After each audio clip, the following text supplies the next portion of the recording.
Okay, hey everyone, this is pretty cool. Welcome to the very first edition of the Workshop Online. And with me are Francis Aguila and Enrique Formilio of Auto Performance PH. And they're going to tell us all we need to know about changing brake pads. And of course, the brand Brembo. We'll start first with the brake pads. Okay. And that's your first line of defense when braking. I'm going to open one up. These are some Brembo replacement brake pads. These aren't like a racing pad. They're not meant for supercars. These are for your car, Regular for the OEM road. cars. And they really are quite affordable, right? Because people think Brembo, you think high-performance brakes, but they actually have Brembo brakes for regular or OEM applications. We definitely do. We're a sponsor of the US Cup. They use these exact pads. And retail can go anywhere from 2,000 to 4,000 pesos for brake pads, and which is... That's very reasonable. It is reasonable, I think so. And guys, brake pads, man, don't take your brake pads for granted. You can be in Banao, you can really like trying to like save some money, you're gonna go for the cheapest brake pads you can get. Don't do it. And a quality brake pad. I've had experience with buying like, a cheaper brake pad. It's not the same thing, it's actually kind of dangerous. That's tell us more about Brembo. Brembo is an Italian company. People think of them as racing, Formula One, Le Mans. But really what they do most of is for regular cars. The brake pad is what will wear out first. But the brake disc actually is something that people tend to miss when they're talking about the brakes. So one thing that people have to know for the brake discs, these brake discs actually have what's called a minimum thickness. A good quality rotor will have on the edge, it'll say minimum thickness 8 millimeters. So what we're gonna have to do later is, when we do the check on the brake pad, it's a really good idea to check the thickness of your rotors to see how much more life they have left. What we're going to do now is we're going to do a quick check on your brake disc. On a brake disc, you can see here actually, if you want to take a look, this will have a minimum thickness, and the recommended minimum thickness of this brake disc is 16 millimeters. Alright, so what we're going to do is we're going to measure up your brake disc to see how much life is left, and if it's below 16, we'll replace it. If it's not, you're good to go and we'll work on the pads next. So the minimum thickness on this is about 16 millimeters. What is the new disc? The new disc.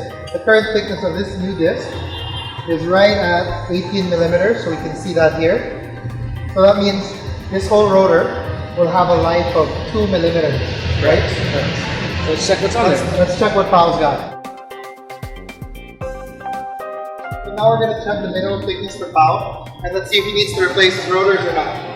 Crossing my fingers and hoping that you're still really big. So the first thing you do is you open up the calipers and fist over the rotor, bring it all the way to the edge, right here, and then close up the caliper, right?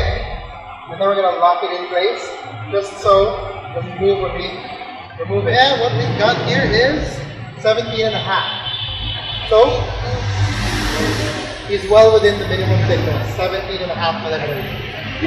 What are you? What that means is, all these little lines here, if he really wants to get rid of them, he can still replace the rotor. Still a lot of life left in this thing. With that said, we're going to move on now to replacing the brake pad. We're going to have a crack at changing the brake pads.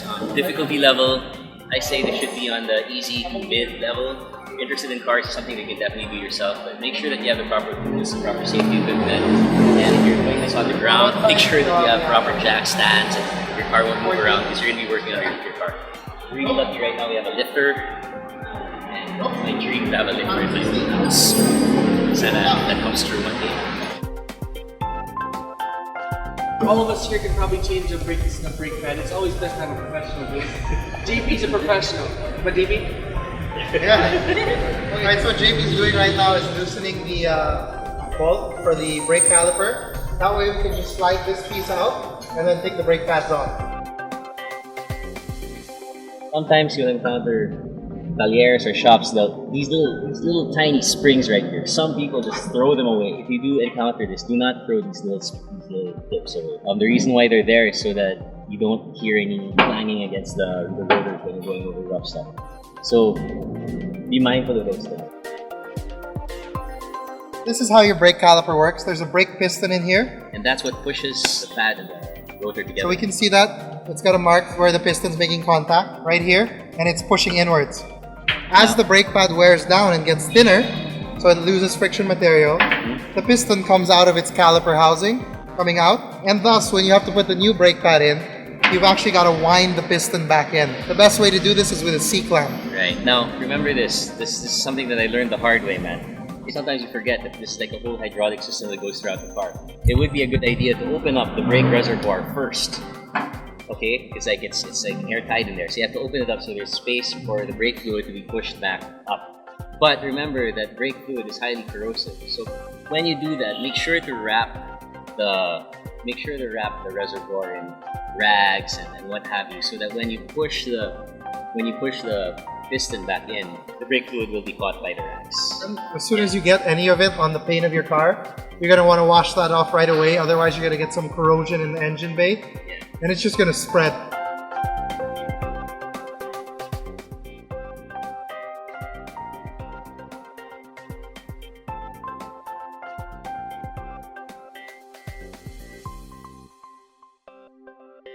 You can replace your brake pads at any time by themselves, it's not a problem. But if you do decide to replace your brake discs, it's always best to replace the brake pads alongside them.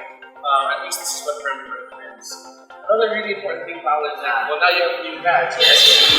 So, one thing you will want to do to take advantage of your stopping power is to bend your brakes. Now, every time you replace your brake pads, you want to do what's called a bending procedure. And how that works is, you want to add a little bit of brake pad material evenly onto the surface of the brake disc, right? That'll increase both the longevity and increase the stopping power of your car. So how you do that is, I recommend finding an empty lot or a private area where you can do several run and stop techniques. You can start from 60, slow down to about 50. Don't stop completely. And you do that several times until you feel the brake pedal start to get soft. And you'll do that anywhere from 6 to a dozen times depending on the car, depending on the conditions. One very important thing, when you're done bedding in your brakes and you're ready to park the car, don't use the handbrake. Your brake discs are still very hot. You can rub your rotors at home. This is a pro race tip, right? Well, yeah, thing that race car drivers will never see a handbrake go in the paddock. That's right. So if you're done bedding the brakes, or like Paul said, if you're doing a track day, you're gonna park the car, put it in gear or put it in park. Don't touch the handles. Always keep it.